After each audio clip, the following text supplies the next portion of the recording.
Ahoj všichni, vítejte na našem kanále, vítejte u dalšího videa.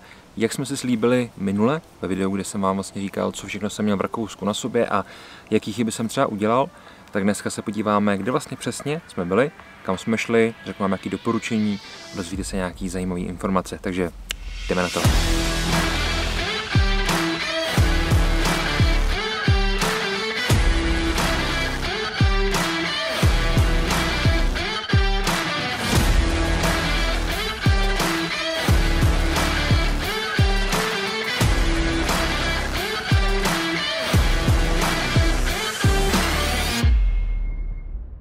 Na prvním místě asi proč zrovna Rakousko. Rakousko je takový ráj turistiky, potom té horské turistiky. Samozřejmě můžete do Itálie, do Dolomitů a do Německa, do Švýcarska. Tam se všude taky víceméně chystáme, ale chtěli jsme začít tím Rakouskem, jelikož jsme to měli velmi dobré reference, především pak na tu oblast. A chtěli jsme vlastně se jen tak jakoby rozchodit. Nemělo to být nic naprosto extrémního, což si myslím, že se nám až na pár výjimek docela povedlo. Jedním z dalších důvodů bylo samozřejmě i podmínky pro vstup, jelikož to bylo takový komplikovaný. Do Itálie musíte mít takový souhrn papíru a tak dál. Německo bylo úplně v pohodě, ale chtěli jsme Rakousko, takže tam platilo 3G, takže buď to jste prodělali, nebo jste vakcinovaný, a nebo máte platný test antigenní 48 hodin, PCR potom 72 hodin, takže to bylo taky super. Takový první doporučení, určitě to čas odjezdu, vyjížděli jsme vlastně nahoře z Jablonce, bylo to nějakých 650 km až do toho Neukirchenu, kde jsme vlastně zůstávali. Vyjížděli jsme něco kolem 11. půl 12. večer a ta cesta byla úplně v pohodě. Přes Prahu super, samozřejmě dálniční nebo hraniční přechod, tam není žádný problém a Rakousko bylo naprosto parádní a vlastně jsme přijížděli do těch vysokých taurů v okamžiku, kdy svítalo, což bylo opravdu krásný a na místě jsme byli, dejme tomu asi v 7, maximálně v 7:30 ráno. Jeli jsme tak nějak bez přestávky, jednou jsme tam blbě odbočili, takže se to trošku protáhlo, ale výsledku ta cesta je opravdu tak na 7 hodin, takže to je určitě dobrý vědět a doporučuji fakt ten odjezd někde kolem té 11. hodiny večer, protože to bylo naprosto bez problémů všechno. Co se týče nějakých dalších věcí, určitě doporučuji mít Sommercard koupenou, to je vlastně karta, kterou máte pro ten národní park, pro tu oblast a díky ní máte možnost vstupů na lanovky nebo do nějakých právě třeba atrakcí nebo průjezd na Großglockner a tak dále. Máte buď to zvýhodněný, nebo to máte úplně zadarmo, což je super, jelikož ty lanovky tam jsou fakt drahý. Je to 20, 30 i 40 euro výjezd lanovkou, potom když jste 2, 3, 4, tak je to najednou opravdu docela darda. Pak si nahoře za to můžete dát třeba oběd, jelikož opravdu ty peníze ušetříte a co je dobrý, tak většina těch hotelů nebo penzionů to už dávají třeba k tomu pobytu. Takže vy vlastně jste schopný si zajistit pobyt a už k tomu máte ten Sommercard, takže doporučuji se na to vždycky zeptat, když se chystáte někdy třeba mít nějaký takový ten hlavní styčný bod, odkud potom chodíte dál, jako jsme měli my právě v tom Neukirchenu. Další takový moje doporučení je, nekoukejte se úplně předpovědi počasí. My když jsme vyjížděli, tak jsme měli mít 2 dny hezky a 5 dní déšť. Ve výsledku jsme měli 7 dní hezky. Vlastně nezmokli jsme ani jednou a to opravdu, když jsme jeli třeba na sedlo Zombliků, nebo s tomu se za chvíličku dostaneme taky pod Zomblik, tak hlásili, že má celý den pršet. My jsme vylezli z auta, pršelo, vlezli jsme do nějaký ty jejich chatky tam, dali jsme si tam štrůdl a kafe, vlezli jsme ven a bylo naprosto nádherně, takže předpověď počasí jasně, ale ty hory si dělají své vlastní počasí, takže tam se na to nemusíte úplně až tak koukat, prostě přejďte na místo a uvidíte. Máte tady dokonce video na nepromokový bundy, takže si můžete vybrat bundu, abyste byli připravení. Nicméně opravdu ta předpověď není tak přesná asi, jak by si představovali. No, k dalším bodům, k takovým doporučením se dostaneme po cestě. Pojďme začít hnedka prvním místem, a to je Neukirchen. Tam jsme byli ubytovaní, tam jsme měli vlastně ten styčný bod a odkud jsme všude chodili. Neukirchen je vlastně kousek od Mittersilu, kousek od Salzburgu. Máte vlastně Salzburg, Celamsee, Mittersil, tady máte Neukirchen a tady je potom Innsbruck, vy to vlastně víte obráceně, tady Innsbruck, tady Neukirchen, takže je to vlastně mezi tím. Je to velmi dobře umístěný, jelikož to máte všude kousek, ono kousek je třeba i 1,5 hodiny, ale máte, nemusíte si dělat úplně starosti s tím, že byste potřebovali někde přijíždět 3-4 hodiny, takže to je super, je to všechno hezky pod jednou střechou, zároveň to město je krásný, máte tam okolo spoustu využití, takže kdybyste třeba cítili, že nechcete ten den někam jít a chcete zůstat v tom městě, tak máte lanovky, spoustu lanovek nahoru, což je další bod. Nemusíte nutně vždycky všude supět do těch kopců, což je super, můžete se nechat vyvízt nahoru lanovkou, tam si pochodit 10-15 km třeba po těch kopečkách, po těch vrcholkách a zase zpátky potom třeba sejít nebo zase sjet. Blbý je, že ty lanovky končí třeba ve 4 nebo v 5, takže na to musíte myslet, abyste pak nemuseli dolů jít pěšky, jelikož dolů to může být pěkných pár hodin a může to trošku znepříjemnit ten den, ale samozřejmě ty lanovky jinak jsou velká výhoda a většinou je máte v ceně právě tý Zammerkart, což je fakt jako super. No, první den jsme teda přijeli do toho Neukirchenu, ubytovali jsme se, šli jsme hned na Wildkogel, což je vlastně hora přímo nad tím Neukirchenem, dá se vyjet do sedla nahoru lanovkou, pak musíte vysupět takový kopec, je to asi 2220 metrů nad mořem nebo něco takového. A dolů je potom krásná procházka, kdy vlastně jdete, máte před sebou hezký horský scenérie, je tam krásný výhled na Habachtal, tam jsme vlastně druhý den, to si povíme za chviličku. A co se mi líbí, tak aby vám zpříjemnili tu cestu vlastně dolů, tak Rakušáci jsou úplně super v tom, pochopitelně podobně jako v ostatní země, které mají Alpy, tak na každém takovým zajímavém bodu oni mají prostě nějakou Alpenhutte, nějakou chajdu, kde se dá najíst, napít, dojít si na záchod a tak dál. Takže ta turistika je tam v tom případě jako velmi příjemná. Samozřejmě, když potom jdete někde nějaký vrchol, chcete jít na Alperer, na Zomblik nahoru, potřebujete někde přespat, tak si musíte to ubytování zajistit, zarezervovat si ho. Jinak se vám může stát, že přijdete a bude tam plno, takže na to je určitě potřeba myslet. Nicméně první den teda jsme byli na tom Wildkoglu, to byla sranda, druhý den jsme se vydali na Habachtal. Habachtal je krásný místo, opravdu krásný, je to prakticky údolí, kterým jdete, je to údolí, tam vám teče řeka Habach a je to alpská řeka, naprosto typická, která se spojuje asi z 20-30 vodopádů, který máte na každé straně jeden, různý potůčky se k tomu připojují a tak dál. Vypadá to opravdu nádherně. Co je super, tak vy vlastně přijedete na takové parkoviště. Co je dobrý vědět, tak veškeré tyhle zajímavé věci jsou v Rakousku vyznačeny takovou zelenou značkou, že když někde jedete, tak máte v odbočku doprava, tam máte nějaký třeba město a pod tím máte takový zelený obdélník a tam máte napsaný třeba právě, že to je Habachtal, takže víte, že tam máte jet, což je paráda. Doporučuji si na ten Habachtal zařídit nahoru taxík, autobus, aby vás vyvez vlastně na Alpenrose, na takovou chatku, která tam je, protože je zbytečný zase nahoru zbytečně supět, protože tam půjdete pár hodin, vyčerpáte se a pak vám třeba už nezbyde tolik energie na to chození okolo za prvý a za druhý na všech těch místech je super být brzo ráno, jelikož tam nenarazíte na tolik lidí a zároveň máte celý den na to tam prozkoumat. Co se týče toho z toho Habachtalu, vy vlastně dojete k té chatce Alpenrose, tam je taková vyvalenina, jsou tam hodně sesové půdy a je tam naleziště minerálů, od nějakých křemenů přes křišťály, samozřejmě citrín, záhnědu, ametisty a takovéhle věci. To je víceméně asi dost normální, nicméně můžete si tam půjčit sadu, kladivo, kyblík, rejžový, takový ty síta a podobné věci, na to, abyste mohli vyrejžovat nějaký smaragd, protože smaragdy se tam nachází se tam hodně a není to takový to, že přijdete a budete tam dřepět 4 hodiny, 5 hodin ve studené vodě a vytáhnete si malinký kousek zlata, jako to někde bývá.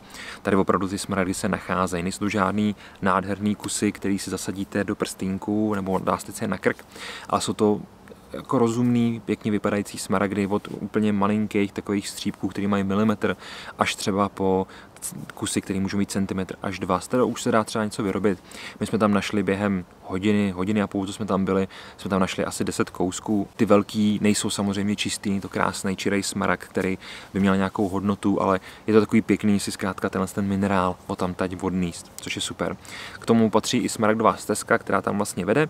Vy po ní můžete jít od spoda až nahoru, my jsme to šli v obráceně, nahoru jsme se nechali vyvízt a šli jsme vlastně od zhora dolů. Zase ten autobus, díky tomu, že jsme měli ten Zammerkart, tak jsme měli zdarma, což je super, jelikož nás tam pár bylo a bylo by škoda takhle zbytečně jako vyhazovat peníze, když už je ta možnost.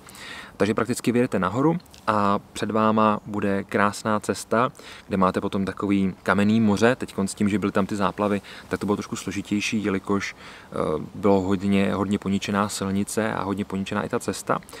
Jsou tam svišti, tam žijou, což je paráda, je tam kolem sebe vidět a jste schopni opravdu být kousek od nich, ale lepší je to ještě na Grossglockneru, k tomu se dostaneme.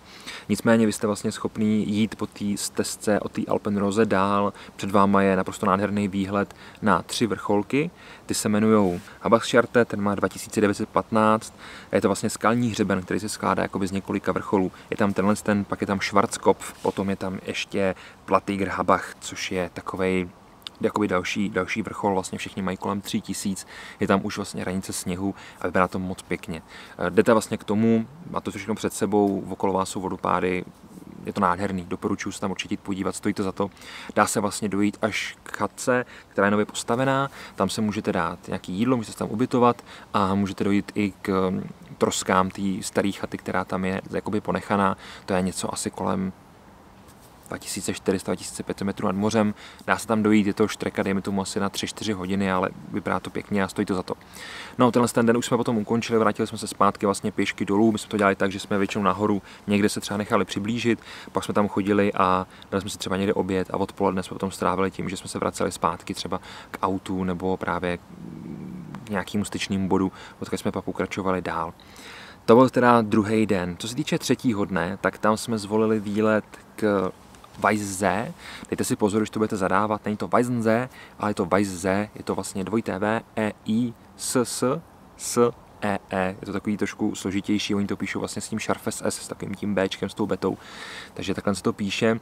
Tenhle jezero je to horský jezero, Byla to moc pěkně, když tam přijedete.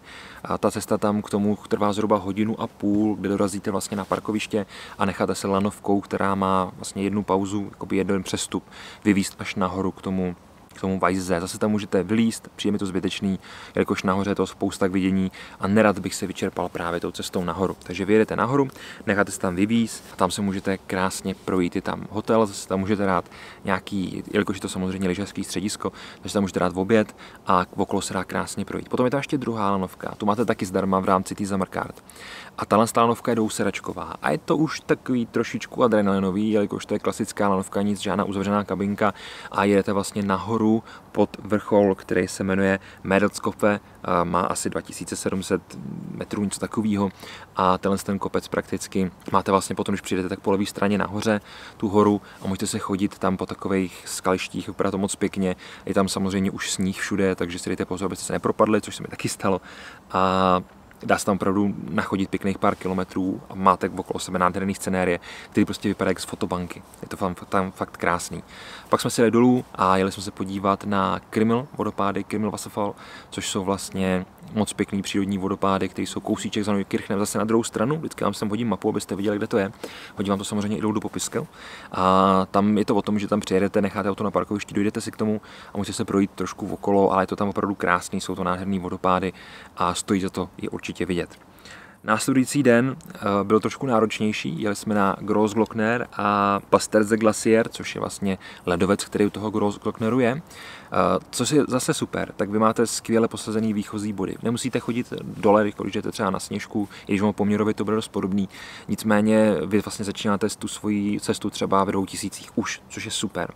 V tomhle případě je zase dobrý být tam tak v 7 hodin na tom Großglockneru, abyste si to krásně prošli, dostali se třeba k tomu ledovci a něco tam viděli a mohli se tam třeba udělat nějaký pěkný fotky bez lidí, což je důležitý, jelikož talon je za mě vlastně ten Kaiser Franz Josef Hehe, ta vyhlídka, která tam je, tak je opravdu velkým hledáčkem, no velkým bodem v hledáčku turistů. Lidi se tam chodí, jezdí jenom vyfotit, což nechápu, ale fajn.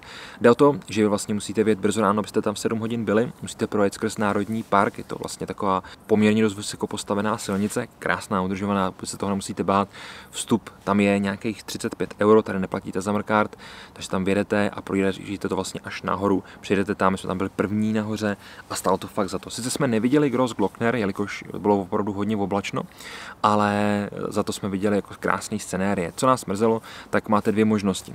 Můžete buď to jít skrz štoly a tam se dá projít dozadu vlastně přes nějaký vrcholky až k tomu Bílému jezeru, až k tomu Weissensee, a nebo můžete jít spodem vlastně k tomu ledovci jako takovýmu. My jsme chtěli jít vrchem, chtěli jsme se tam trošku projít, bohužel to bylo zrovna uzavřený, jelikož to tam opravujou, takže nebylo možné se tam jít podívat, ale i tak doporučuji jít tou spodní cestou a dojít si vlastně k tomu ledovci. Trvá to pár hodin se tam jde, není to jakoby za půl hodiny, že byste tam byli. V první řadě je docela blbý sestup, jdete skrz takovou poměrně náročnou cestu, musíte koukat pod nohy, sestoupíte vlastně dolů do toho údolí, potom ledovci, do toho ledovcového údolí a tam potom procházíte. Co je hrozně smutný, tak vy vlastně jdete a máte před sebou značky, v kterých letech, kde ten ledovec byl. Zkusím vám sem dát nějakou fotku, ale je to fakt mazec, protože před 40 lety toho ledovce bylo třeba 20-30 krát tolik, než je dneska. Je to neuvěřitelný, protože dosahoval do naprosto enormní výšky i vzdálenosti a dneska je to takovej s prominutím plivanec někde vzadu na obzoru, k kterému samozřejmě dojdete, ale i tak je to fakt smutný, kam to vlastně až došlo. Nicméně vy jdete po pěkně značený stezce, to se zase musí Rakušanům nechat, že ty stezky mají značený jinak, my máme to značení fakt jako promyšlený, oni to mají většinou ne v kilometrech, ale třeba v časovém úseku, takže víte, že tam jdete hodinu. Je dobrý si k tomu něco přičíst, protože to nikdy není hodina, je to třeba hodina a půl, hodina 10, hodina 15, vždycky to je víc, jelikož oni to mají samozřejmě nachozený a my nejsme rakouský turisti klasický nebo důchodci, kteří to tam mají nachozený, ale jde o to, že oni mají opravdu i hezky značený ty cesty, takže víte, kudy máte jít. A když se trošičku rozhlídnete a nevíte, tak většinou vidíte někde pak nějaký kůl, který má třeba červenou značku, víte, že jdete po té stezce, která tam je. Takže vlastně spodem dojdete k tomu ledovci, dá se dojít až úplně na něj. V tomhle případě, kde jsme byli my, tak to úplně nešlo, jelikož tím, že tam bylo hodně vody, byly ty záplavy, tak se tam udělal takový přírodní vodopád, nebo taková zkrátka řeka tam tekla ze zhora a bylo hodně rozvodněný, takže tam se to nešlo to někde překročit. Museli bychom se vracet a jít vrchem a to už jsme nechtěli. A co je super, tady se vrátíte zpátky, tak už funguje taková dráha, která vás vlastně vynese nahoru, protože on se to nezdá, ale vy vlastně musíte překonat zpátky od toho ledovce nahoru, abych nekecal, možná nějakých 200 metrů převýšení, to bude něco takového a to fakt jdete jako skoro po schodech a je ta cesta poměrně náročná a je fajn se tam zase nechat kousek vyvízt. A v okamžiku, když se vrátíte zpátky, my jsme se tam vrátili kolem 11. 12. zhruba na ten Kaiser Franz Josef a bylo tam stovky lidí minimálně, možná víc a opravdu tam sedíte a najednou vidíte Lamborghini Urus, frajer vyleze s frérkou, vyfotějí se, jedu se zpátky, takže takhle to tam jakoby chodí, je to škoda, protože tam je spousta věcí, co můžete vidět a co je super, když tam přijdete opravdu brzo, tak tam jsou svišti a ty svišti fakt jsou půl metru, metr od vás, úplně se vás nebojí, půjdou střívu, si vás prohlídnou, samozřejmě se na ně úplně nešáhnete, ale ty zvířata jsou úžasný a je to takový docela zážitek to tam takhle vidět, jakož jich tam je opravdu spousta. Následující den jsme se vydali, respektive nevěděli jsme úplně, co máme dělat, jelikož právě mělo začít pršet a chtěli jsme jet do Raurisu, tam je to docela pěkný, údajně, jsme tam jenom projížděli teda nakonec, ale dá se tam rejžovat zlato a podobné věci, takže vlastně taková fajn turistická zábava, ale dostali jsme echo, dostali jsme doporučení, že máme jet právě do sedla Zombliku, hodím vám sem mapu, abyste věděli, kam až máte dojet, jelikož to není úplně sranda, musíte projet i skrz závoru a tak dál a je to samozřejmě všechno legální, nejezdíte nikam na černo a prakticky dojedete na takový malý parkoviště, tam se můžete vydat dvouma cestama, buď to půjdete skrz rašeliniště, takovou cestou doleva, anebo půjdete doprava a tam vlastně jdete v tom sedle a okolo jsou skalní masivy, včetně právě toho Zombliku, který je poměrně dost vyhledávaný a my jsme vlastně nešli po té standardní cestě, ale odbočili jsme jakoby na tu vysokohorskou cestu na Zomblik, tam jsme chviličku pokračovali na takový vodopády a stáhli jsme to doleva na takovou standardnější cestu a tam jsme pokračovali vlastně dál. Co je sranda, vy všude v tom Rakousku kolem sebe máte krávy, spoustu krav, které se tam jen tak volně pasou, většinou jsou v pohodě, ale tady byla teda jedna kráva, která nás neměla úplně ráda, začala nás tam maličko honit, takže jsme před ní utíkali, což je docela zážitek, ale když to tak vezmete, tak když vás honí 600 kg masa, tak to není úplně nic moc, takže, ale utekli jsme tady, jsme v pohodě, takže to byla celá sranda. Nicméně, když to vlastně tam obejdete, je to tam krásný scenérie, tam jsou nádherný vrcholky, horizonty, fakt paráda a dojdete až do chalupy, nebo zase do takové restaurace, do té horské chaty a tam zase čepují pivo, co je super, všude mají pivo, takže vy vysupíte někam nahoru, ujdete pár kilometrů a můžete si prostě dát to ledový pivo, což je paráda, fakt to přijde vždycky k chuti a samozřejmě nějaký dobrý jídlo a zase pak pokračujete dál. Co je škoda, tak je tam lanovka, která vede na Zomblik přímo, ale je to servisní lanovka pro lidi, kteří tam jsou, na tom Zombliku nahoře je pozorovací stanice, jakoby hvězdářská pozorovací stanice a oni se vlastně tím způsobem dopravují potraviny a materiál, aby tam nemusel furt lítat vrtulník, takže škoda, že se tam nedá dojet nahoru lanovkou, protože by to bylo krásný, ale už jsme tak nějak rozhodli, že v následujících letech, nevím, jestli to bude příští rok nebo ten další, že bychom tam mohli třeba vylízt, uvidíme ještě, jak to klapne. No a poslední den, měl jsem jeden sen, když jsme jeli do Rakouska, jak jsem říkal, co potřebuji vidět, co chci vidět, byl tam mezi tím Großglockner a podobný a určitě jsem chtěl vidět i Olpershütte, protože to je něco, co mě naprosto lákalo, dávám sem samozřejmě fotky videa, abyste to viděli a to je naprostá paráda, to je fotka, která se vám zůstane do konce života, jakož tam je opravdu krásný a je to hodně vyhledávaný těma lidma, samozřejmě především kvůli tady té fotce a dá se jít až nahoru na Olperer, kam jsme teda nakonec nešli, bohatě nám stačilo tohleto zase, začínali jsme výstup teďka poměrně pozdě, bylo to třeba asi v 8:30, chtěli jsme dřív, ale nepovedlo se nám úplně stát, protože jsme předtím měli docela náročný den a pak když máte vstávat prostě na dovolený každý den kolem 5., 4. hodiny, 4., 5. hodiny, tak samozřejmě se vám ne vždycky chce, což byl ten případ, že jsme stali pozdě, přijeli jsme tam zase toho asi 1,5 hodiny a už to nejsou Taury, už to jsou ty Zilezárské Alpy, že trošku zase něco jiného. A neplatí tam už potom ta Sommercard, protože ta byla jenom právě pro ty Taury, pro ten oblast vlastně toho Salzburska jako takového. No a tady vlastně přijedete, zaplatíte teda asi nějakých 17 € průjezd, nebo 12 € průjezd, vyjedete až nahoru k takový hrázi, k takovému horskému jezeru, vypadá to fakt nádherně a potom teď začnete stoupání nahoru. Je to na 4 kilometrech, 700 metrů stoupání, něco takového. Není to úplně sranda. Přiznám se, že jsem si to představoval jinak a sněžka proti tomu byla úplně v pohodě. Tohle je fakt takový dlouhý, takový, jak bych to řekl, je to fakt náročný. Blbý taky je, že vylezete první a pak vás začnou dohánět lidi třeba, kteří mají trošku lepší fyzičku, anebo třeba rakouský turisti, který zkrátka jim je 60, 65, 70, ale jsou zvyklí tam chodit, takže vás zkrátka předeženou. Nicméně celou dobu máte vlastně výhled dolů na tu přehradu jako takovou nebo na to jezero a to vám zpříjemňuje tu cestu. Když vlezete nahoru, tak tam máte vlastně tu lávku, která je poměrně dost známá, jmenuje se Hengelbrücke, je to vlastně takovej visací most zkrátka, což vlastně i je a pod váma teče řeka a vzadu ta se vlastně láme dolů do takového vodopádu a vzadu za váma je potom ta přehrada. Vypadá to fantasticky, je to tam krásný a zároveň, když vylezete nahoru na ten Olpererhütte, trvalo nám to nahoru, abych nekecal, 2 hodiny, 1,5 hodiny byl předpoklad podle Rakoušanů, my jsme to lezli nahoru 2 hodiny a vlezete nahoru, opravdu se tam můžete projít, udělat si krásné fotky, můžete jít samozřejmě i dál, můžete jít až vlastně do sedla toho Olpereru dozadu, nahoru úplně nevylezete, na to je potřeba skialp, ale dá se tam opravdu krásně projít a vidět nádherný scenérie a zase je tam ta Olpererhütte a tam si můžete dát dobré jídlo, zase tam čepujou pivo, jsou tam záchody, což zkrátka jakoby tomu Rakousku se nemůže se vytknout, jakož to mají opravdu dobře zařízený. Vědějí, že ty turisti tam nechávají ty peníze, že oni z toho žijou, takže na tohle je to tam uspůsobené naprosto parádně. V okamžiku, když to tam projdete, můžete se vrátit zpátky dolů, můžete si dát fratu na té hrázi, můžete si dát ziplineu, která tam je, a je tam spousta věcí. Jediný, co mě maličko zaskočilo, ale je to logický, tak ten průjezd nahoru je dost úzký, fakt, že dost úzký.